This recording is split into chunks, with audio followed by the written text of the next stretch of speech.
Hi, everybody. This is Dr. Cheryl Schmitt from Chiropractic. I am here live with Erica Coulter. Hi. I'm going to tell you a little bit about her. Say hi, everybody. Hi. If we seem a little like goofy, it's because we were literally just, me more than Erica. I was running around like a crazy person, got stopped by the train, didn't have the charger for my computer. I was like, it's been one of those days. And Erica's been like patiently waiting, like ready to go for probably at least 20 minutes. So here is Erica. Thankfully, she knows me and she knows I'm not always this crazy. Well, maybe I am, but okay. So I'm going to tell you a little bit about Erica and we're going to get started. This is Erica. She's the mom of 4 boys, Maddox, McGuire, Paxton, and Kingston. And she's also a military wife and has been married for over 13 years. She has an undergraduate degree in psychology and a master's degree in marriage and family therapy with an emphasis on birth trauma, postpartum mood disorders, and attachment. She's a birth doula and lactation and childbirth educator, and she believes that mothers know how to birth and care for their babies when they are listened to, respected, and supported. They start motherhood with more self-confidence if we can do that. So they know how to mother their babies, and the transition flows smoother when we don't overwhelm those innate primal instincts that they already have. Sorry, kind of butchered that. But there is Erica, so I'm glad to have her with us. We're going to chat and talk about what she does. I get a lot of questions about what is a doula? Like, people don't even know what the term is. They're starting to understand it more. And here in the Pacific Northwest, I think we understand a little bit more than some other areas of the country. Because in some areas of the country, midwifery itself is almost illegal, or at least having home births is illegal. So we're going to talk about that. We're going to talk about what she does. We might talk about all kinds of crazy things. So first of all, I'm going to ask you, so what are your passion projects? Like, what things do you do? What are you all about? Okay, so for starters, I'm all about birth advocacy. That's where this kind of all started. But from there, the 3 main things I do are work as a birth doula, a lactation consultant, and then a childbirth educator. Cool. And that's usually with my doula clients, just so there's some continuity of care and we're not juggling them around to a bunch of different people. So how long have you been doing all of them? Because have you just gotten some more training? Yes. Yeah. So I started doing doula work a few years ago. I was doing birth advocacy for years out on Whidbey Island. And then a friend of mine asked me to doula for her. And she was like, hey, why don't you go, do a certification program and do this? And I just fell in love with it. So then I started doulaing for people. And from there, it just grew because I'd have clients who had questions about latch. And I was like, well, I need to take courses on that. So then I took the lactation educator course and then found myself doing a lot of childbirth education too. So it made sense to do that course from Bastyr, and it just kind of keeps growing. Cool. I like to be in school. That my husband says I'll be in school till I'm 90 because I'm always doing something. Well, it's great. I mean, things are always evolving and changing, and there's always new information. So we have to keep learning. Otherwise, there's always more to learn. Mm-hmm. So tell people, what is a doula? Just what do they do? What is it all about? Okay, so the biggest myth is doulas are not midwives. Okay, we should not be doing anything medical. We're not going to check your blood pressure. We're not going to tell you how dilated you are. We also aren't going to make decisions for you. So doulas should support you in whatever your birth choices are, whether you're home, hospital, birth center. And we do more emotional, physical support. And so it's more like, I say, if your best friend happened to have training in labor positions and how to cope with pain and when the best timing is for an epidural and how to coach pushing and kind of encouraging a positive tone in the birth room. Cool. So I've had doulas for all 4 of my babies. And think they're awesome. And I don't know if you know this about me, but I did the doula training through the Seattle School of Midwifery. So I'm kind of a Chiro doula. And I think it's amazing. I encourage all of my patients to get a doula, whether they have great support systems or not. So that's the one question I get. A lot of moms will say, well, my husband is great and my mom's going to be there. Do I need a doula? Like, what would a doula add to this situation? Yeah. What would you say to that? So here's what I say. If the mom has all the support she needs during the labor process, then I want to be a fly on the wall. So I want to give ideas to the support people she has as far as her partner or her mom or her best friend who's in the room on ways they can support mom or things they can do like counter pressure. I teach dads to do the hip squeezes and then they take over. If everything is flowing flawlessly, then a lot more of my work is supporting the support people in the room. So I'm the one that notices when the dad is perched oddly on the side of a birth tub and it's like his back is going to be killing him after 5 minutes. So I tend to be the one that notices those sorts of things and grabs a chair and stacks pillows and, make sure that the support people are hydrated, they're eating. If it's a long birth, even if they are just rocking it, I encourage them to take a nap and let me step in so that they have energy when mom really needs them. Yeah. I think for me, my husband is probably the biggest supporter of doulas than even I am. And we've had patients come in and I'll say to the dad, because sometimes it's the dads, and I hate to say it, but the dads are the ones that are pinching the pennies and they're like, how much is it going to cost? Or do we really need that? Which is great. We need somebody in that role as well. But my husband will come in and say, you need to have a doula. I mean, doulas are the best thing since sliced bread. And I've had lots of dads come back afterwards and just thanking us, like, thank you so much for having a doula. And so I think it's important for people to know that even if you have a wonderful, wonderful support system, if the dad or the grandma or the cousin, whoever's going to be there with you, hasn't been to too many births and it's new for them as well, they need the support just as much as the mother needs support to know that when things are normal and when things maybe aren't going so normal and when things should pop in. So that's just kind of my added little snippet there to like knowing who the doula is all for. It's for everybody in the room, not just the mom, but ideally it's everyone supporting the mom. So cool. Anything to add to that? I was just going to say there's a lot of times during birth where dad is really hands-on and helping hold legs. And, first, second, third time dads will still look up and look at me to kind of gauge, is everything going normal and okay? Especially when things sometimes get a little wonky or complicated. I find that they look at the doula like, okay, is this going okay? And if I say, this is good, we're doing good, it's fine, this is normal, then it's like, oh, okay, and they can relax. And mom can tell when the people in the room are stressed. And so sometimes it's my job to help keep it really calm so that the mom isn't panicking or dad isn't feeling like something is going wrong here. So do you have, I know there's great statistics on, I'm sure you have it somewhere there, on how much people benefit from having a doula, like reduction in interventions and reduced C-section rates, all that kind of stuff. Do you have those numbers or? I don't have them off the top of my head. They are up on my website. Yeah, I do have them there, but with the ACOG links to the research studies, but I don't have them off the top of my head. Yeah. So, but in a nutshell, doula, typically fewer interventions, a lower cesarean rate. There tends to be a shorter labor. We obviously don't have a crystal ball, can't guarantee birth outcomes, but I think that normalizing the process and through the process of the prenatals and just having an added support person in the room helps to keep that energy good and keep the interventions lower. Yeah. I think it's the support that you add adds a lot of confidence to the whole scenario and the situation. And when you have confidence in this scenario and situation, it reduces a lot of fear.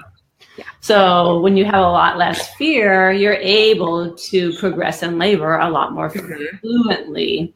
And so that's a big reason I think that doulas help with decreasing labor. Same thing with chiropractic care. We help to normalize the neurology so that they aren't in sympathetic overdrive. They are calm and in a protective environment as well, so that they can have shorter labors. So do you want to talk about your lactation education and your birth education? Because that's kind of newer stuff that you're doing, right? So what's going on with that? So what's going on with that is that I found that I had a lot of clients who had questions about first latch or is baby getting enough milk? And there seems to be this thing that happens. So typically on day 3 after birth, the baby is suddenly very hungry. Okay, that's like the first day of them really wanting to eat constantly if the mom is breastfeeding. And that's the day where whether it's a first-time mom or a fourth-time mom, they will worry they don't have enough milk.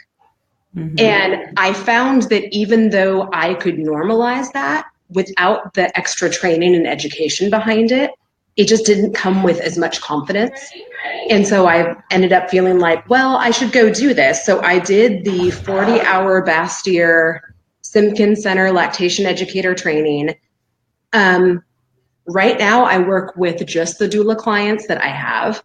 So I always let them know I have the lactation training, and if they want to book out separate appointments for that, we can.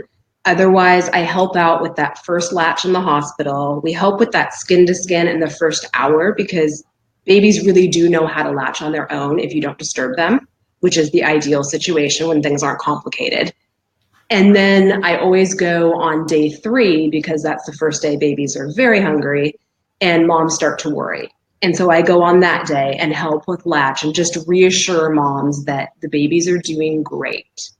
And really the best indicator is going to be output. If they're having wet diapers, they're eating just fine. So why on day 3 are they so hungry? I think I know the answer to this question, but a lot of people probably don't. So what it is that when the babies are born, moms have colostrum, which is going to be really low in volume, but is thick and is exactly what the baby needs to coat the belly and help with the immune system. On day 3, they're putting in their order usually for day 5. So it's day 5 as the milk goes from colostrum to transitional milk to mature milk. We used to say when the milk comes in, but I don't really like saying that anymore because it implies that mom didn't have milk to begin with. So as it switches to the mature milk, which is when moms get really engorged, if the baby starts really trying to nurse every 2 to 3 hours, cluster feeding around the clock on day 3, then on day 5, when the baby actually needs that mature milk, it's already in. So we try to look at it like the baby's not actually hungry this day, they're putting in their order for in 48 hours so that you can provide for what they need. Yeah, supply and demand thing a little bit going on there. Yep. Yeah, and I think a lot of moms will, I've seen it too, a lot of moms will get scared that they're not going to be able to produce enough milk because we hear that in society. There's so many moms who cannot produce enough milk. And sometimes there is a legitimate reason. There may be a medication or malnourishment or not enough fluids in her diet or things like that that can really help. But a lot of times it's just a normal progression as well, and the mom is doing great and just fine. Yeah, it's actually pretty rare that a mom physically can't produce enough milk. Yeah. And, you know, when that happens, then we work on increasing the milk supply. And if that doesn't work, then we work on supplementation and combination feeding. I'm not an all or nothing lactation educator, especially because I've done it all. I've done formula since birth. I've done combo feeding, extended breastfeeding. You know, every baby and every situation is different. So my goal is more just to make sure that the moms have all the information they need so that they can make the best choice. I don't want them to make a choice based off of myths or fear or worrying about things and then regretting it later. I would rather them have all the information they need so they can make the best choice and feel comfortable. Yeah, and there are a lot of choices. And that's one of my main goals as well, is to try to reduce fear-based decisions in moms and make more educated-based decisions with families, moms and dads. So And then what about the childbirth education part? So childbirth education, I have found that when my clients have childbirth education, they are so much more comfortable in birth, and they are more comfortable, they are more confident, they are less scared. And just on an honestly selfish note, it makes my job easier. Yeah. It just does. And, I know of a bunch of fantastic childbirth educators. And so I always try to send people their way, and it works out great. But I also work out in Skagit a lot. And people, maybe if they haven't found somebody or they don't have time, or, I know what it's like with, by the time you're pregnant with your fourth baby, it's not just getting to class, it's also the childcare for a series. Or maybe your first three were in the hospital and now you want to have the fourth one at home. Or, you find out that plans changed, and with this baby, you were planning a home birth, but now you need a medically necessary induction. That's where kind of the individualized childbirth ed, I think, comes in really handy. And so I'm in a position where I've already met with clients. They already know me. We can do a more individualized plan based off of what they need and what their ideal birth is at that time. And then we can also change it as we need to. So you're doing one. Yeah. Cool. Yeah. And, they walk into birth more calm and confident and less anxious. And the more calm they are, the smoother things progress. Yes. And, I'll say I've also found with a lot of first-time dads, when they go to the group classes and then we do a little bit one-on-one, separate, and they're as the doula client, the dads will sometimes say they're more comfortable practicing with just the doula as far as practicing the labor positions, because sometimes the dads feel kind of awkward in the group settings trying to do that stuff, and like the hip squeezes, and they don't know if they're doing it right. And they seem a little more confident and less awkward if it's just me that they already know showing them on their partner how to do this. Yeah. And then they can get feedback and they don't feel as awkward then in labor jumping in to help. And it wasn't that long ago that dads weren't really involved in labors or birth or anything like that. Like when I was born, my dad had really nothing to do with labor and birth. So the guys need as much support, if not more, than the women. And I keep going back to this because it's a system that, of people around you that are going to help to have this baby come out. And they really don't have the backup or the basis. They can't ask their dad or their grandpa because they were eating sandwiches and sitting in the waiting room when they were born. So I think it's awesome that you're focusing on the dads too and the dad's comfort level. So how did you get started in this whole arena of childbirth education and being a doula? Like what is your why? Why are you doing this? Okay, so I have kind of, like I said, with breastfeeding, I've kind of done it all. And the same with childbirth. So I have 4 kids. And I would say just a little backstory with my oldest, Maddox, who's 11. I was the first of my friends to have a baby. So, and I really I guess I thought it wouldn't ever happen. And it was in my final year of college and I had to get through finals, and he was due 3 weeks after finals. And so I just kind of put it off, thinking like, oh, I don't need to learn anything and I don't need to know anything because I'm just going to get an epidural and it's going to just go like so smoothly. And, what ended up happening, he came 3 weeks early and my water broke during finals, which was super awesome. And I wasn't allowed to leave, so I actually stayed and I finished my final. But then, we went in and it did go how I thought it would go, surprisingly. And what I know now, I know that I got really, really lucky because I didn't know what I was doing. And so I showed up and, wasn't contracting at all and just said, my name's Erica Coulter, my water broke, I want an epidural. And they were kind of like, well, are you having contract? No, but I want an epidural because I don't want to feel anything. And I got my epidural, and I got such a strong epidural that I was on speakerphone with my friend's kindergarten class while I was pushing. And 12-hour labor, pushed for 20 minutes. He popped out. It was super easy. And so I just thought, well, this is just how birth always is. Okay. Like this is obviously how it's, it's always going to go. So then with my second, I had the same plan. And he was a 37-week induction because of my blood pressure. And I thought the same thing. I'll just get induced, and he'll come at 37 weeks. I'll get the epidural. It'll just be 12 hours and we'll be good. And instead it was 36 hours and a typical early induction. And I felt like a Mack train had run me over. And I was, asleep comfortably. And then I woke up at 8 centimeters to them turning off the epidural because they needed to get him out. And he needed to come sooner. So Pitocin went up, epidural went down. And I was the crazy person that you see in the movies who was screaming, and this was not what I agreed upon. And, this wasn't what I planned on. So when we got pregnant with the third, as a joke, actually, I told my husband that we were going to have a natural birth. And I just kind of thought it would be like funny. So I started researching it. But the thing was, the more I researched it, the more convinced I got that it was the much better option. And so he was due, I think in March, because he was also a couple weeks early. And so by January, I had really decided. So I had fired my OB, who was not natural birth supportive. And I had switched to a different OB, and I'd walked in that first appointment and said, I'm having this baby without any pain meds, no matter what anyone says, like, I'm going to do it.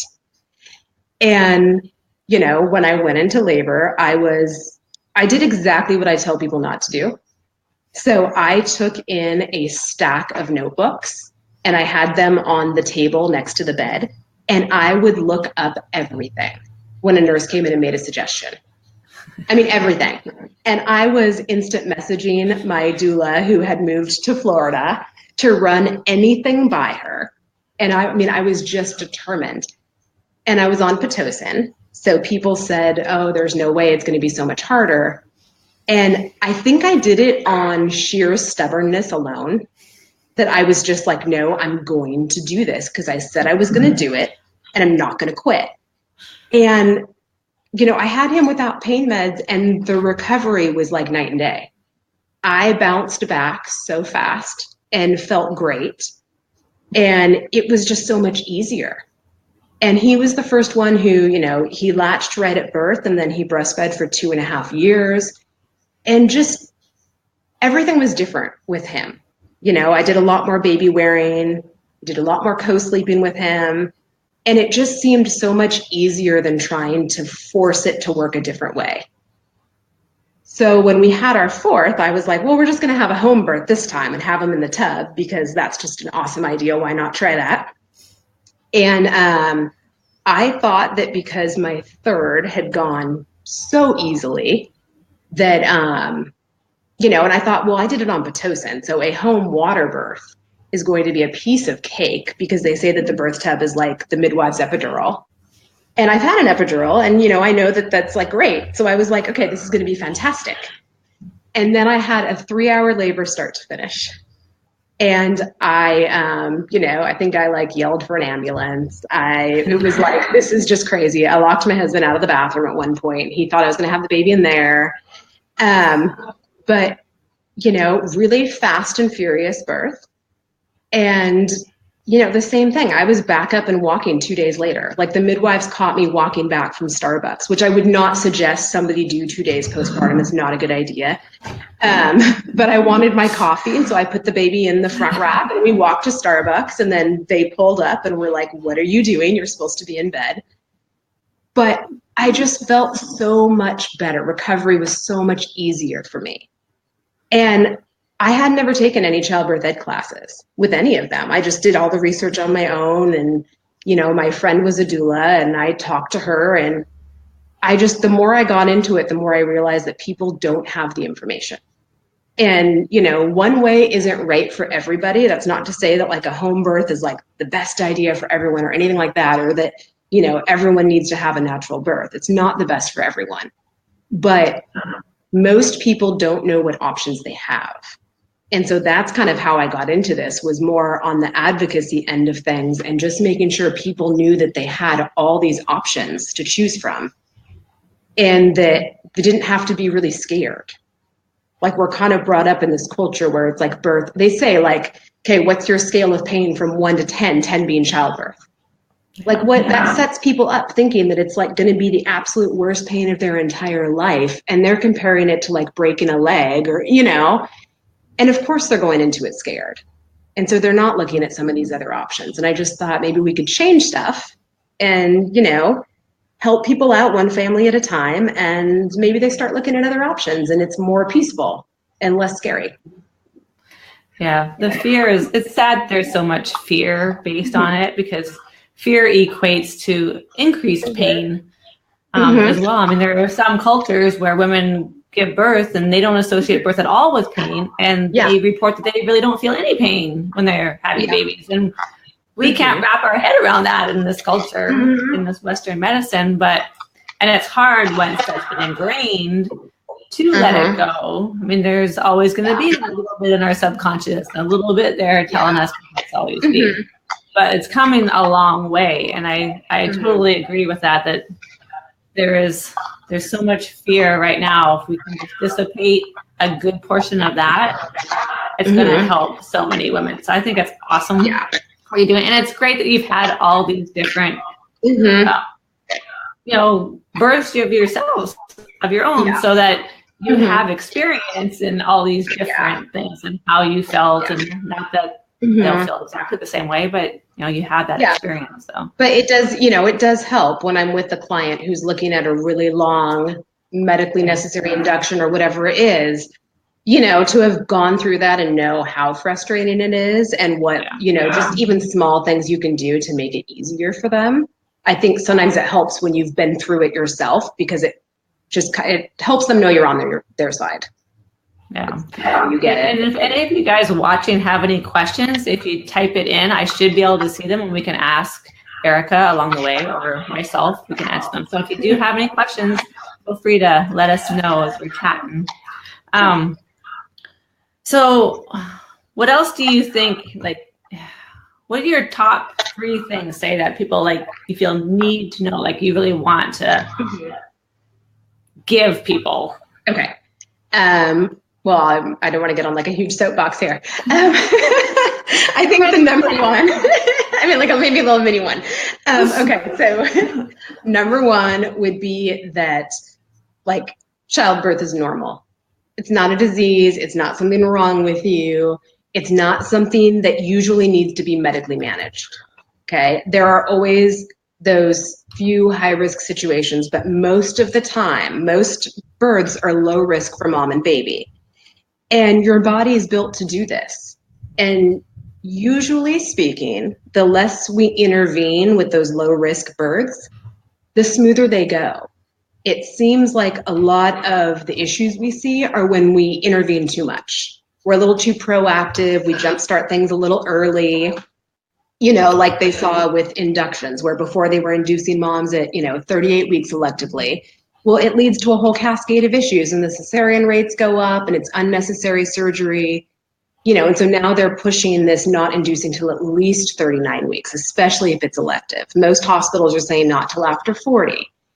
It's a normal process that your body knows how to do if you let your body do it. Okay, when you try to jumpstart things or you try to intervene or control it, that's when things get a little wonky. So, I mean, that's one of the big things, is it's normal. Your body knows how to do it, like breathing, like eating, like it all works. The next big thing, I think people don't know that there's a difference between pain and suffering. So a lot of people think of, like, childbirth is so painful, you're going to suffer, you're going to this. There's a difference. Like you said, some cultures don't describe childbirth as painful at all. They tend to think of it more as like intensity or waves, or it's really hard. It's labor, it's hard work. In the US, we tend to think of it as painful, and we associate that with suffering. And there's a huge difference. Some pain in childbirth is normal. Like your uterus is contracting, your body's doing something it either hasn't done before or has been trying to prevent for 40 weeks, and now we're trying to get it to work. And, you know, the uterus ends up being at birth. It's the biggest muscle in the body. It's doing all this work. There is going to be some amount of discomfort with most labors. That's different than a mom that's suffering. Okay. Pain in childbirth is normal. Suffering is not. So suffering happens when the mom can no longer cope with the intensity of labor. So that means that she needs stronger support, or she needs rest is a big one, or she needs to find a way to relax. And for some moms, that's added support. And for some moms, that's an epidural. Like, I'm a big fan of the compassionate use of the epidural. There are instances where mom has been laboring for so long and is so tired. And so your body just stops progressing because she's exhausted. And that's when we need to look at, okay, we're looking at our options right now. This mom needs to rest. Maybe, you know, therapeutic rest or an epidural or something just so she can get some sleep is what allows her body to start progressing again. You know, we see that more in hospital-based birth than per se like home birth, but there definitely is a time and a place. And moms knowing the difference between pain in childbirth and suffering, because we don't want anyone to be suffering. Like, I don't feel the need to save a mom from normal pain in childbirth. I want to help her cope with it and support her with it, but I'm not there to save her from it. But once a mom gets to suffering to where she's having trouble coping, that's when we need to do something extra. That makes sense. That makes absolute sense. To me, anyway. I hope everyone makes sense too. So I'm going to ask kind of one not so fun question, but cost or budget wise, like what's the range of doula costs, and how do people budget that do have troubles, you know, getting it paid for? So up in our area, so Skagit area out to Whidbey Island, the average cost seems to be around $500-600 for a doula. That typically covers the consultation's always free, and then it typically covers 2 prenatal appointments, the continuous support during birth, typically from active labor until 1 to 2 hours postpartum, and then a postpartum visit. Okay, everybody does things differently, and you know, I can't speak for how other doulas work. I don't put a time cap on continuous support during labor. If I'm there for 3 hours for a fast birth, or I'm there for 22 hours, it's whatever it is. I'm not leaving. So, you know, and everyone works a little differently with that. As far as payment goes, I will say people that get into this work typically do it because they love it.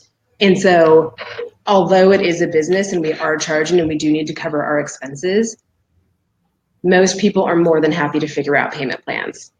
I've done payment plans. I've done pay me what you can. I had a client pay me in air miles. They cashed in air miles for gift cards for things that I needed for work, you know, like an Amazon gift card, whatever. We're really open to however things need to happen.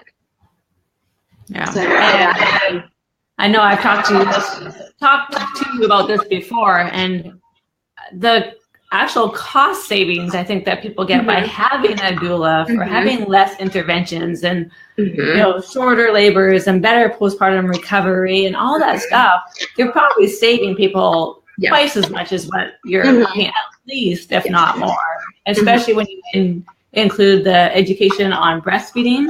Someone just sent me a link on the amount of money that is saved just from breastfeeding babies, not even talking about mom's health and reduction in cancers and heart disease and all this other stuff. It's like a $13 billion savings if moms could breastfeed their babies up to 6 months, just 6 months, and that's not including mom. So just think of how much you're saving on having someone like Erica come in here and help you. I mean, yeah, it's amazing. So, final thoughts. What do you have to say? Final thoughts. Okay, that's pressure right there.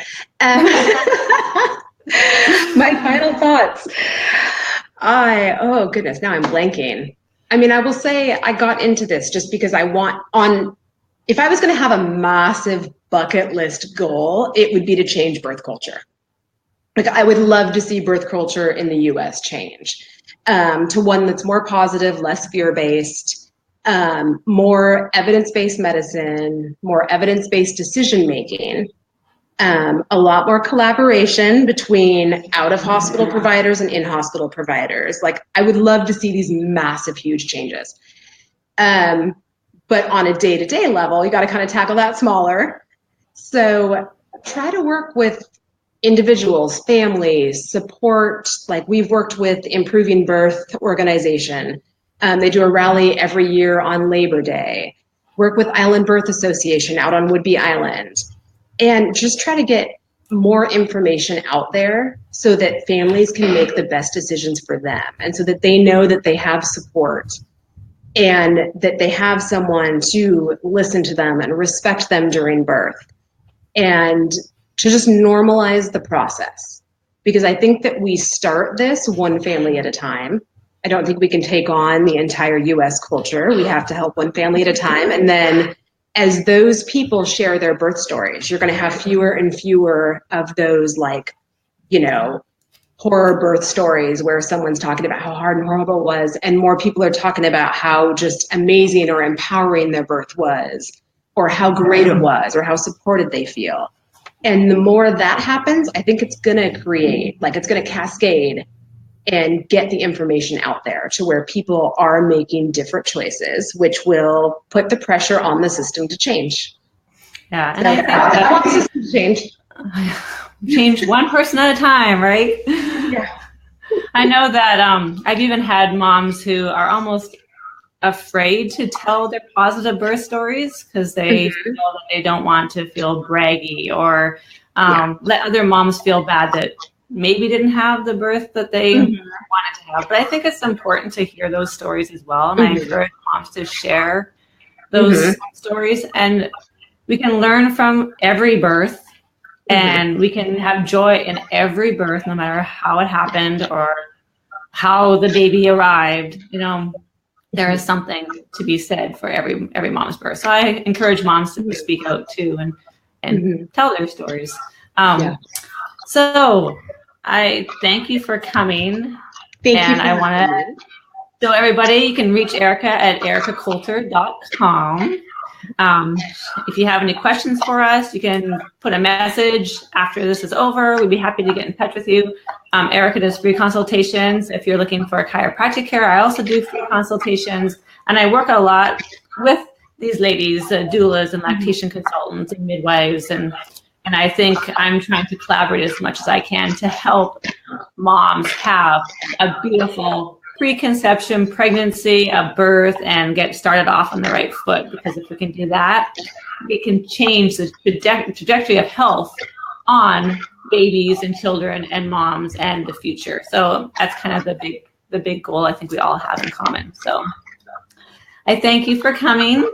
Thank you. Thanks for having me. And you were great, and I'm sure that we will see each other again.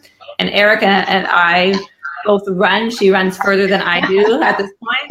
She is a marathoner. And it's probably that stubbornness. I don't know, this half marathon. Oh my goodness. I'm like, why am I running a half marathon? And you're like doing marathons, so I don't understand. But I said that for, I think, the first 10, I don't know. And then after that, it was like, eventually you just get the itch to go farther. It'll happen. Oh, I don't know. But anyway, so I will see you on the trail or the road or something. Hopefully soon we'll run together and talk more about all this good birth stuff. So thank you guys for joining us. Any questions, give us a shout, and we will see you soon. Bye, Erica. Bye.